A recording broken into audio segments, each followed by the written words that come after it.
Hello, Wiebke.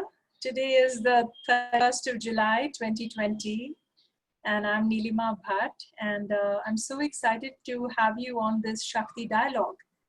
I think we did one some years ago, and much has happened in the world since. So today I want to talk to you about your new hour in the world, your new presence and service to the world, which is as a business whisperer.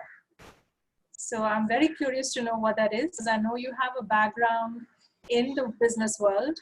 And since then, you have also been training with more energetic work, what's called shamanic work, and you kind of demystify it and make it very relevant and useful and impactful for real people in the real world. And that is so necessary because the real world and real people and real business is stuck right now.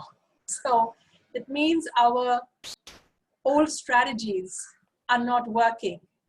And this is the best time to be looking for new ideas, new methodologies, anything that is well curated and intelligently applied.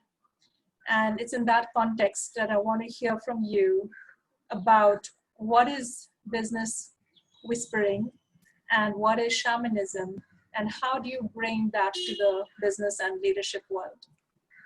Thank you, Nilima. I'm so pleased to be here. It's a great opportunity really to bring this to a larger audience, the insights that I'd had in the last let's say 10 years. We met in 2013, I believe, on a WIN conference.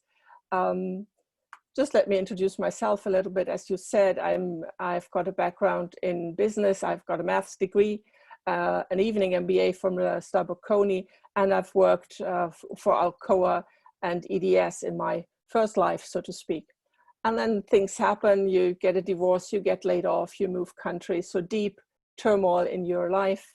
And what do? You go for help. I first look for psychotherapy. It's very mental. It gets you to a certain point, but there are still situations you can't handle. Then body work, energy work, and as you say, shamanism. It's really what is shamanism is to me the indigenous wisdom of our ancestors. I'm actually a bit hesitant to use the word shamanism. It's something that's very en vogue at the moment, but it's not really always appropriate. How can I say that? I've learned from the people of India, which is your culture really, about the chakra system and the energy system. So it really opened up my worldview that there is more than just rational thinking in the school. And after that, studying with shamanism, that was really touching the earth that we walk on. And understanding that everything is of spirit, which doesn't really sound so different to a Christianic view, when everything really is, every tree, every stone, and even your business, everything is of spirit and everything holds a soul. And as such, you can communicate with it. And as such, you can apply the methods that you would use with a person, you can also use to apply to a business. So if I have a person, like a client coming to me with a problem as a shamanic practitioner, I would look at the person's life story, see if there are any traumatic events, anything disruptive in the life story. And I would look at what is the quality of the power that they hold. So you may have heard of shamanism. You talk about something called a power animal. It's really, it's a visualization of the quality of the power that you carry in your life. So, and sometimes people become disconnected from that power. And one of the first things you can do in a shamanic setting is to reconnect people to their power animal. And then obviously they're talking about the disruptive events. You may have lost a piece of your soul. It's an interesting concept, actually. I think everybody has come across like a shock situation where it's like you freeze or your mind goes away. This is like, think about it, that your soul leaves your body. And when you feel safe again, the soul returns, but maybe not everything. maybe a part of that soul remains stuck in the situation, and it's a part of you that you cannot access anymore in your life. It is missing. And these concepts I can just the same apply to a business. So I can look at the life cycle of the business. How old is this business? Has it moved location? What is the location of this business?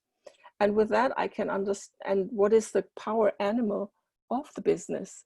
It gives you an idea of the quality of the power again, and of the purpose of the company, of the business with the people it serves.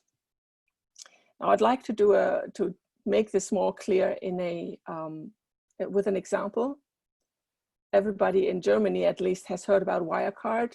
I'm not sure how much this is internationally known as well. Wirecard is a fintech company, the pride really of the German stock market.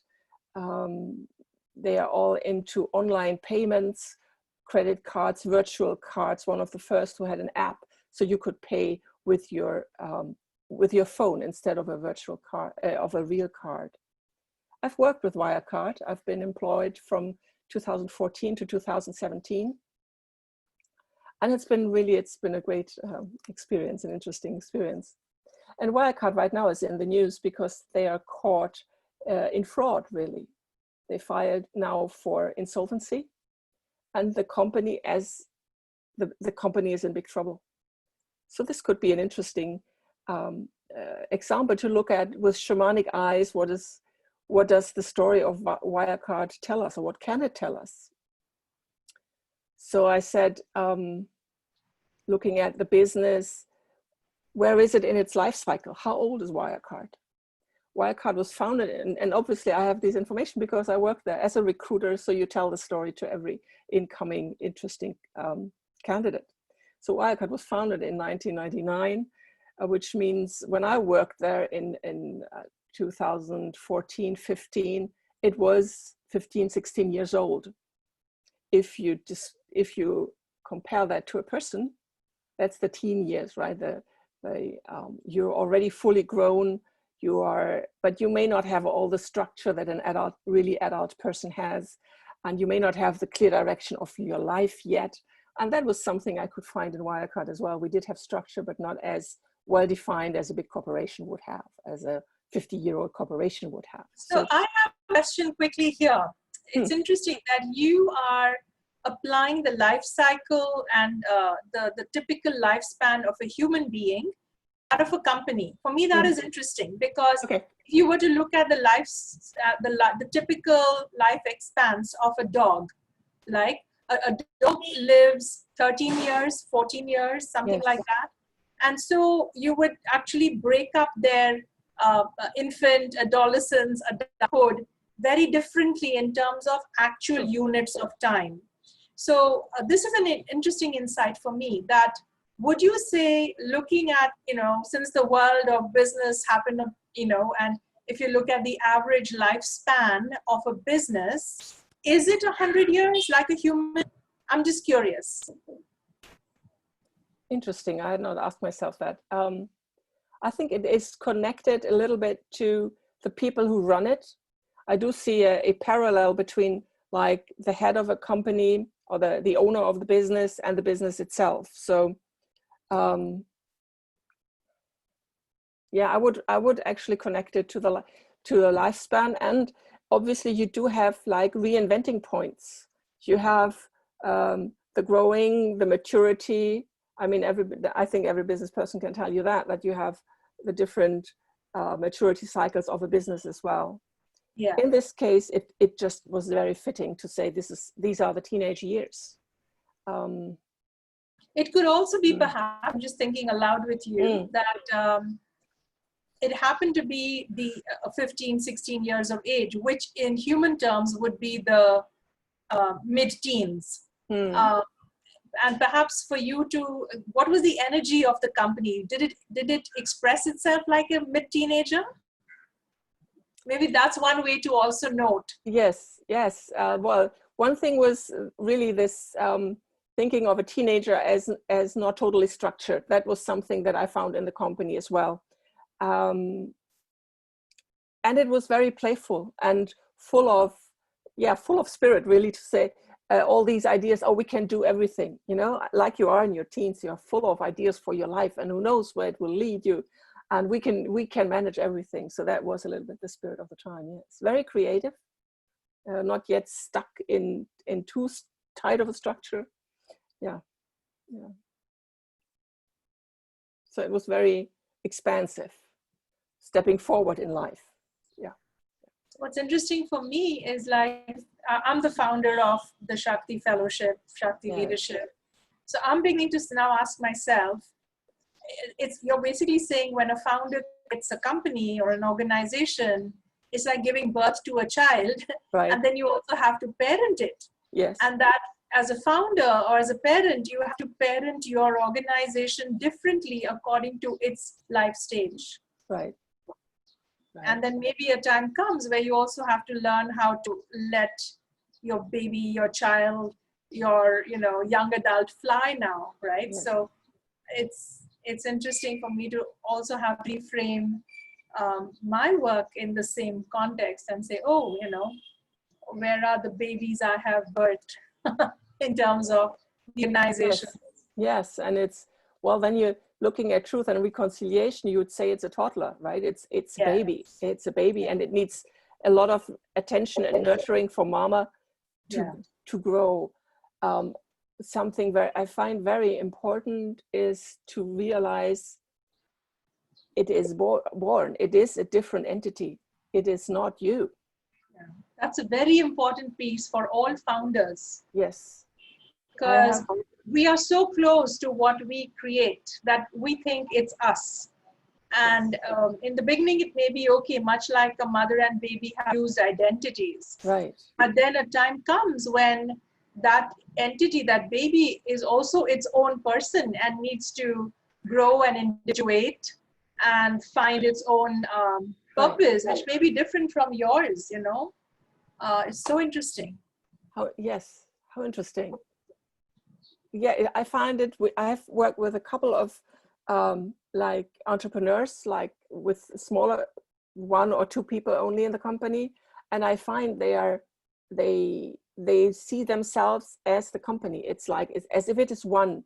And if I don't work for the company dies. So they are never at rest. They cannot take vacation, because if they don't do anything, the company dies.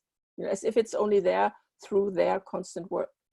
And well, at the beginning, as you said, a baby may need more attention, and still a baby is a living, breathing being. You can put it in its crib and it sleeps overnight, and it's still there in the morning. It's more, if you don't want to think of a baby, it's like a plant also, like a small plant that you need to water enough so that it can grow. And it is separate from you. And you can dialogue with it. That is something I do with my clients, that I kind of step into the role of the business, and then we have a dialogue, which is very eye-opening often. So you could ask your business, what do you need from me? Or do we need to spend more time together, or are you okay on your own? These are questions like you would have a conversation with with a friend, with a partner. Oh, I'm loving those questions. What would you like from me? Would you like to spend more time together? Or are you okay on your own? Yes. Pretty deep and significant inquiries. And I would imagine, Wiebke, that it takes, as a business whisperer, and you want to explain how that works, but I'm just thinking ahead, it would require a certain skill set that you have that perhaps not everyone has, as they have developed that capacity. It's like a skill you build, of being able to role play. Yes. And bring in the voice of something else. Like, say, if I'm your business and I'm going to talk to you as if I'm a person talking to you. It requires people who are typically trained in a very rational, logical left brain way, you know, they may find this weird and hard. Whereas the artists who are Yes. always, you know, they're trained to exercise the right brain and the associative play, you know, as this, so that, you know. And so I'm asking you, you obviously have that kind of capacity, which makes it very useful to then become a business whisperer, because I'm not sure everyone can do it well unless they train for it. Well, it's certainly a right brain kind of thing. You could call it a very intuitive. In shamanic training, what you do learn is to become a hollow bone. So the personality steps aside and you access a different plane of awareness where the answers flow through you. So it is not only Wiebke speaking, it is really your business speaking. And it's that kind of hollow bone is the expression, really, to say I'm just allowing things to flow through. And with that, the rational brain gives you the analysis and all the details and all the facts. And still there are things that are happening beyond that, which is something I believe currently in business studies, you don't take that much into account, or maybe you name it differently. Like intuition would be such a name, right? If you work with your intuition. Or I also believe you named artists. I do believe they do become this kind of hollow bone, and they do things out of guidance more than just analysis, right? I believe you need to be open to the possibility that there is more than just our 3D world that we can touch. Right. And I would think to be a really good business whisperer, you need to access a good balance of both. Right. And to also have the discerning eye to know which set of facts are relevant, as well as what the intuitive bits that are relevant or even true. Because one reason we'd have doubted our non-linear, non-rational self is because it can bring in false information and lead us off track. True. So how do you make sure that what you're bringing in is true for the situation and is true, right? And that you're not being fanciful, or just like, you know, you can overdo the rational and just want to only stick with facts, which can then disconnect you from a whole other body of information that is needed to get to your answers. In the same way, how do you secure the information you're getting in from this intuitive side? So I'm just breaking it into intellectual and intuitive, okay? Yes. So how do you make sure that you're getting, just we are careful about sorting out the right intellectual material for us? In the same way, how do you make sure that what you're bringing in is right intuitive material and not something that is seemingly right, but is actually a false. It's just my, like saying it's just my fantasy. Yes.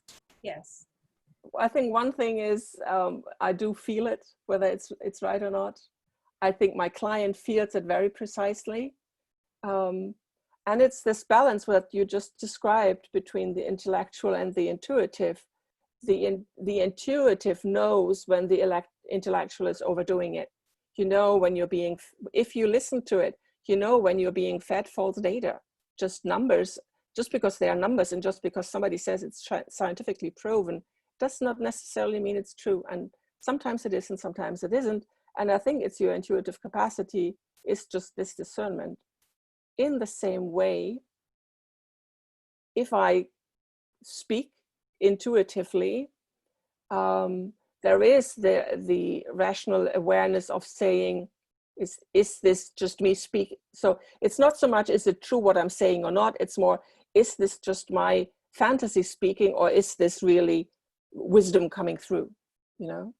And I think a person in front of me would, you can never let your own discernment go. So what I can just offer my view or what is coming through me, it is still up to the business owner, the client, to say, this is true, this is valid for me or not. You know, I've had this situation actually with a client the other day, and I was the business and she was talking to her business, and after a while she was like, now, is that you speaking or is that coming through? And it was like, maybe the last was not, maybe the last part was mine. So there is a constant attention to whether what I'm saying is really intuition or if it's just my own worldview. And that is, because I have a background in yoga and different mystical traditions as well, I have a study of them. I have been told, and I do have a sense this is true, that not everything that's coming from that's not coming from you is necessarily from a realm of truth.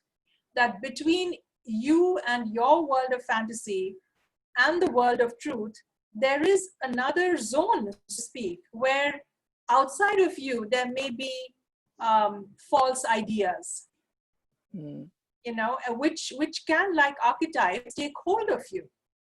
And so how do you watch out? And you know, in some traditions it's called the intermediate zone. You know, it's between who you are and your world, your inner reality, and the so-called realm of truth. There's an intermediate zone, which is not you and your fantasy, which also you have to look out for. But how do you make sure you're not tapping into the intermediate zone and bringing in some truth and some shadow, you know, that is archetypal? Well, always before I work, I do set up, if you want a safe space. So I do ask those who want to come through to make sure that it is them to come through. You know, so I do set up a safe space and call in the highest protection, so to speak. Yeah, this is very important, and also I think very, you know, if any leader or business owner wants to take business whispering, and it's extremely subtle and sensitive, it is, and real service that you can provide, they also need to have the reassurance that because we are working with very invisible, intangible things, concepts, energies, ideas, I think they need the reassurance that there is, just like you go into surgery and you want to make sure your doctor has washed their hands and put on their sanitary stuff, right? It's the same thing, like, you know, we're dealing with the invisible here. And I know you are extremely careful. You're like a good doctor in that sense, that you are trained well to take care and, you know, to really take all the necessary precautions. Well, in a way, isn't that also a responsibility each of us carries? Me for my profession, also the client needs to keep their own accountability. You cannot kind of surrender everything to somebody else. Like you wouldn't do that with a doctor either. You do background checks on the doctor. So here you may want to do background checks on me and on other clients I have worked with.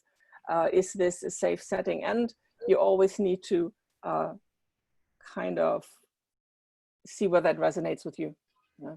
Yeah, very well said. So Wiebke, I'm really curious to see, how would you, as a business whisperer, take your Wirecard as a case study? What happened there? What happened there? Let me, as a premise, say I can only work on a company when I'm asked to. Just as I would only work with a person who comes to me. I don't go out and say, oh, today I'm in the mood of checking on Nilima. I'm not doing that. You know, that is not ethical. The same is true for a company like Wirecard. So I'm not going to do an in-depth, this is what Wirecard needs to do. I can tell you of my time in Wirecard and share things that I believe are shareable, but I'm not going to be able to present a solution. So with Wirecard, we talked about the year. Now, if you think about it, okay, so I'm looking at the history, I'm looking at the age, 21, right? Now Wirecard is 21, it's coming of age. I find that very interesting. It wants to play with the grown-ups. So it's part of the ducks. It's like, yeah, we are the greatest. We are fine. We finally made it. We are grown up now. From my point of view of an over 50-year-old woman, a 21-year-old thing. When I was 21, I thought I was grown up, but there was still a lot to learn. And maybe that is the same true for Wirecard. Some little bit lack of humility. What I did when I was in Wirecard, we were talking about the power animal of a person before, the quality of the power the person holds. I was curious, what is the power animal of Wirecard? And I believe I can share that. What I got was that the power animal of Wirecard is a vulture. And my initial reaction to that was, oh, I don't want to work for a vulture. I mean, you know, these animals that eat dead meat. Yeah, and in nature, everything has its purpose and its place and its reason. There is no good and bad. Everything is part of a cycle. So what is the purpose then of a company that has a vulture as a power animal? What do vultures do? They clean up the old. They eat the rotten, and they digest it and sanitize the area where the dead was before. So look at it like that. What is Wirecard doing? At the time, it felt very appropriate, like Wirecard with its new model of online payment was cleaning up the banking space. So from the point of view of that time, I found it actually very appropriate. They're cleaning up the old parts in the banking industry that are not useful anymore for the future. And even now, what is happening, this entire thing is exploding. And what do we see? That I call it the intransparency, or the untruthfulness that was present in the company when I was there, it is coming to light now. And with that, it is really showing maybe even our society. We have people from politics talking to Wirecard. We're being shown where is the rot everywhere, you know? I think that's pretty, looking at it like that, it gives a sense to everything that's happening around Wirecard. You know? There are connections to the political world. So how much of a rot is there? You know? Will Wirecard digest that? Or do we need to do that? Another that is talking about the company. A company is made up of people, right? And you only become part of a company if enough of your own values, talking about energy, if your own vibrations are close enough to the vibrations of the company, that's when you can work there. So what happens now that Wirecard went through this drop in share price, that all this negativity is out in the open, I think it's a kind of a shock for all the employees, right? They're going through a soul loss. Well, most of the employees are going through a soul loss. So it is an opportunity in a way to say, what does this have to do with me? Yeah. You can either go into a kind of a victim stance and say, oh, poor me, oh, the few bad guys, the few rotten apples. I don't know if it's always the question to ourselves, saying, what does it have to do with me that this is happening in the company I work for? And this is not in the sense of accusation or judgment. It is honestly asking yourself, what does this have to do with me? Yeah. That could be a huge upgrade for all the employees in their personal life's walk. If I may add my own story around Wirecard, the story of how I left Wirecard 3 years ago. I was working in HR, and we were a team of peers, but we had grown so much that now they started to make teams with team leaders of it. I was, from an age point of view, the one with most experience. And then one day my boss called me in. I have a difficult news for you, because we're going to make this other person the team lead. And she was like 20 years my younger, and it did rattle me. Why would they do that? And at first I was very angry, and it was like, I'm going to shut the door, I'm going to leave, and if they don't value me, I go. So the very much victim kind of mindset. And luckily I was working with a very good mentor, and she's like, so what does this have to do with you? What is happening to you there? What does the situation show to you? How do you feel? And my first feeling was one of betrayal. You know, they put me in the team well knowing that they would want to put the other person as team lead, and it really felt like a stab in the back. And I'm not accusing anybody today of having done that. It's just, that's how it felt to me. And then the next question was, so where in my life have I felt being stabbed in the back? So that situation of feeling like being stabbed in the back, where has this happened before to me? And there were some situations that came to mind. And we did do shamanic work on this situation and dissolve the feeling of having a dagger between your shoulder blades, you know. You can energetically have that, and you can energetically release that. And once that was released, I could step out of the company without anger. It was like, I was not running away, slamming the door, being fed up with it, but it was like, I'm done. I have learned what I can in that company. I have learned what this exit is about. I am at peace, and I'm done. And then I leave, and it is a closure, you know. And anybody who today leaves Wirecard, I would hope that they can come to closure and saying, my time is up and I'm leaving in peace, instead of angrily slamming the door, because that will follow you through all your next positions. Wow, that's beautiful, Wiebke, because I'm sure whoever's listening to this can identify times that we have been in a similar situation, and our first triggered response is to react, Mm-hmm. and to either fight, flight, freeze, right? And to what you did, which is what we are asked to do in all mindfulness training, is to insert pause and Yes. do some self-reflection, examine one's own upheaval and the source of it, and then to be able to sort that out until you make your peace with it. Now, there are many different ways one can do that. You can go to a therapist, you can sit in meditation and examine yourself. There are many ways, and you have one such way, and it's called a shamanic process. And then Yes. you did that, and then once you came to a place of alignment and inner harmony, because you made meaning from it, you made a closure, and therefore how you then came back to the company was to respond with your response rather than react. Exactly.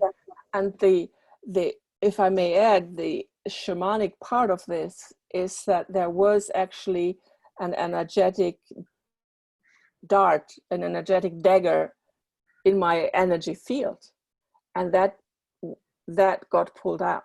So that is the shaman, that is the part beyond mindfulness, beyond reasoning, beyond self-reflection, that a shamanic view can give you. You do have, if a shamanic practitioner can interact with your energy field in a different way than you can through self-reflection.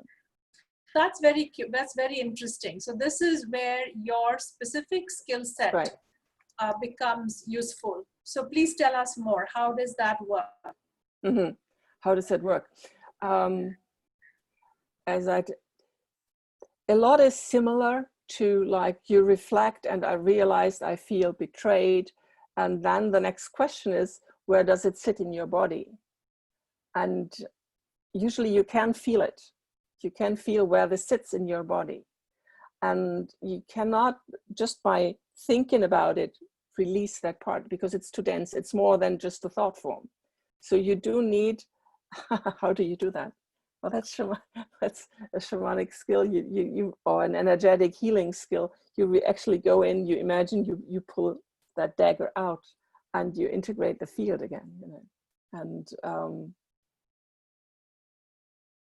I can just tell you that I know how to do this safely. Yeah, so it's like, you know, I'm trying to take the kind of woo out of this thing. This is as impactful and as real as a surgeon. So a surgeon would go into your body, and if there is something lodged in it, they would know how to open you up, find that particular piece, pull it out, and stitch you back together, so that you are made whole again. And then you wait for your stitches to heal. So it seems like what you do in shamanism is essentially energetic surgery. That's one part of it. Yes. And that you are taught to do that. Exactly. And there is a specific process by which you go in and by which you come out, and then by which you secure the healing. The healing, of course, to close the field again, of course. Yeah. Well, this was my example. You may have other. It just is this plane of the different. Like different energies where you can interact. Yeah. So take the woo. How can you take the woo out of the woo? Yes. Yes. And so you said this is one thing shamanism can do, a shamanic practitioner can do, a well-trained one. What are some other ways in which you bring shamanic practices and training to the world of business and leadership? I would need to reflect on that. Well, we did speak about soul loss as a big topic. I think that is something very specific to a shamanic approach. As I explained before, you have this, through traumatic events, you can lose the connection to parts of you, and you may lose, which means some of your capacities are not accessible anymore. So when I returned home to live in my hometown, for example, I realized that the joy had gone. I was constantly preoccupied. There was no joy, and it was so strong that I went and searched and called for help for a shamanic practitioner, and we did this, what we call soul retrieval. And there was this little 3-year-old that got lost in time, and we called her back. And when you call this piece back, you need to assure that it is welcomed. And I remember that we were that one of the things I loved to do as a child was to lick the bowl of cake when you make a cake. So I did that as a kind of a welcoming back ceremony. And since then, there's been more joy in my life. So there was a part of joy gone that is now returned. Speaking about... You give one more example, I think, of how you worked with the space. Yes, exactly. Yeah. One of my clients redid their the building, the main building of the company was taken down and built up again. And since then, the entire company is kind of in upheaval. You have the rational reasons for that, because it is a little bit bigger now, so there are more employees, the teams are different, and some of the divisions are in different places, so the paths the employees need to walk are different. So all this rational setting was there, and still there was a disconnect. They couldn't function properly. There was a very high turnover. A lot of the older people leaving or not being able to fit back into these new seemingly small shifts of, instead of going 2 flights of stairs, you needed to go 3, so what? But still there was a deep unrest in the company. And my shamanic view of it was that by destroying the old body, the soul leaves, and it had not yet settled into the new body. Even though it was very similar in looks, it was not there. So how do you do a soul retrieval for a business? Well, you do, or in this kind of space, there was like like a ceremony. I would go inside to the space where it was really connecting the old building and the new building. I would touch the old building and kind of imagine that what I would call the soul of the business is coming back in, like mending it, gluing it back in, and paying attention to take some of the old furniture that was there in the old building, bring that back into the new place and say, okay, this is new home. And the ritual really is, it doesn't look like much, and it is very effective. So now the turnover has dropped, the teams have settled, and even just naming it, saying you need to do these 3 flights of stairs instead of 2, that was then enough for people to settle into the new structure. So that was very rewarding to see that now things flow again. Yeah, so different traditions have different versions of these kinds of processes. Like we have Feng Shui in the Chinese tradition. Yeah. We have Vastu in the Indian tradition, that we understand everything is energetic. Yes. And if something feels out of whack in our lives or in our surroundings, and if you can't find any rational reason for it, it's worth inquiring into the energetic reason. And that's when people like yourselves who are trained in the energetic realm, the vibrational realm, they know how to come in and diagnose and then reset.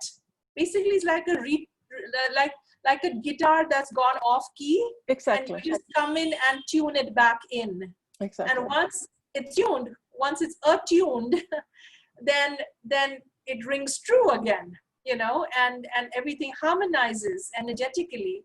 And so people in a very material, rational way start feeling okay again.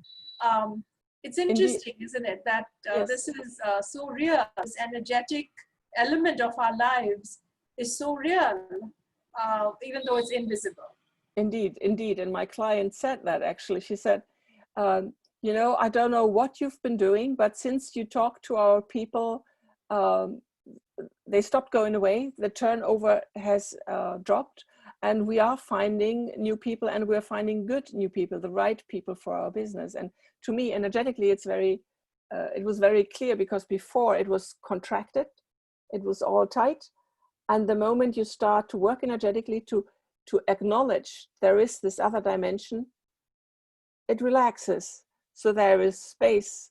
So in the contraction, people leave, but when it's relaxed, they find their space, and new people find their space. So yeah, so the client noticed it, and yeah. So we use this language very often that, there was not a fit, or we say, there was a misalignment between me and the team, or between me and the organization. We didn't have a fit, or there was no alignment. We say these words, but we don't realize that they have a very strong energetic basis. That, the reason we don't fit, or the reason we feel not aligned, is because the energies are not fitting and not in alignment. It's like listening to a music that is off key. Exactly. And if what a shaman does, or any energy worker well trained who really is the real deal knows how to do, is to enter into the energetic dimension. They know how to navigate in the energy dimensions, and they know how to dialogue these different energy fields, so to speak. They know how to put them back in harmony together, so to speak. Exactly. And then cut out. So that's why when they say, who's a shaman? Oh, shaman is someone who knows how to travel to different dimensions and to dialogue the energies or the entities of different dimensions, and then bring that information back to our human 3-dimensional reality, and somehow make disease go away, right? So I think we've heard this being described in rather poetic or symbolic language. And in this conversation, I'm just trying to make a bridge to much more practical, logical, rational language without losing the essence of what really happens in good energy work. Thank you very much. Mm. I would like to add something on the note of shamanism, shamanic working.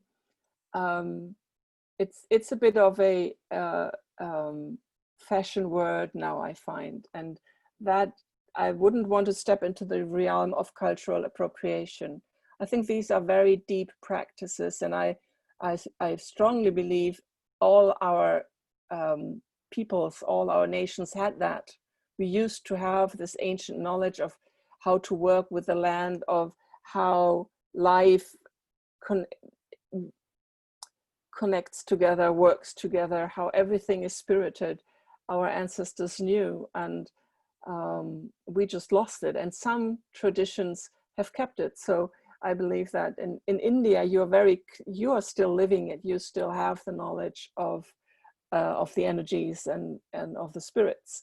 And the indigenous people of the Americas have that knowledge, and they are now being asked for it to bring it to the world. And I asked myself, actually, so I study Hindu cosmology, I study the worldview of the Native Americans, and I'm European, so what is my worldview? You know, we had this indigenous practices as well. We had the Celts and the Druids. Those are like indigenous European traditions, and I'm from the very north of Germany, so the Vikings, if you've seen movies of the Vikings, Odin, Thor, that is really my cosmology, and that's what I'm trying to get into now and learn better what is my ancestral knowledge of the land that I live on.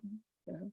And I'm really thankful for all these traditions that have shared that knowledge and have allowed me to come to a place to look for my own ancient tradition. That doesn't have anything to do with business, but it's yeah. Having said that, I think the big challenge and work of our time is people like us who have gone into our own indigenous roots and traditions, or anyone else's sincerely, and bring the relevant parts of that are needed to solve everyday modern problems, and are able to translate that in a way that works. My work is very much like this. When I do Shakti leadership, I've brought the ancient idea of what you're calling, everything is spirited.